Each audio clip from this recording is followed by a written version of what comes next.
Hey everybody, this is Scotty with Sketchy's Garage, and today we're working on the mean green Chevelle. Today we're just going to take a quick look at the frame, and then I'm just going to give you a quick helpful tip on how to keep your hot rod looking the best you can in the build process.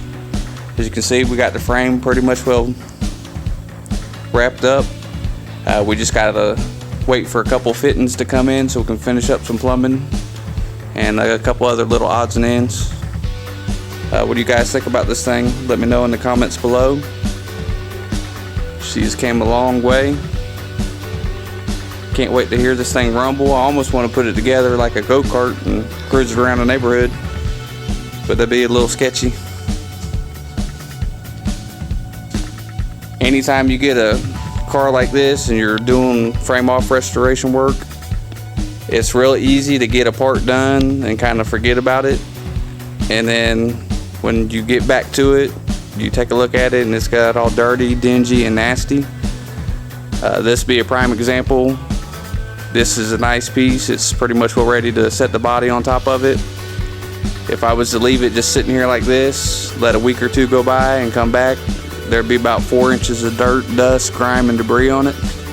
So I like to take and just put it in an area, sweep up the floor real good around it, and then I'll come back with a piece of plastic like that and throw over it, and then tape the plastic to the floor, and that'll keep from dust getting up in it. Usually if you get dust across the top of here and stuff, that's not that big of a deal. You can get it off, but once you start getting it in a bunch of nooks and crannies and around the welds and spots like this and spots like that, you know, it's really hard to get it clean again. And first impression is huge on these old cars. Last thing you want to do is have a beautiful paint job, open up the hood, and then see a bunch of dirty little areas that you couldn't get cleaned up.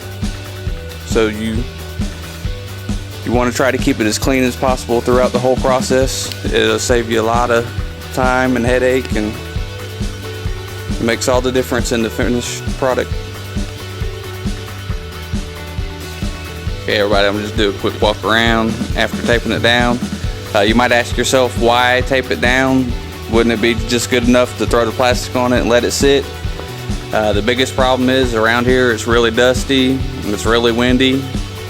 That's one of the issues. Another one of the issues is if you do that, you come back to take it off, you got all the dust on top of the plastic. You think, okay, well, I'll blow it off. But usually what happens is the plastic will ripple and fling it everywhere, and it just makes a huge mess. And that'll let me, with it being taped down, I'll be able to blow it off, get all the dust off the plastic, and then unwrap it, and we should be good to go. It'll save you hours and hours in detail work. Showed a couple of buddies that's been doing it a long time and they started doing it, and they said they can't believe just the time it saves. So I guess the old saying's an ounce of prevention is worth a pound of cure. So there we go. Just thanks for watching everybody.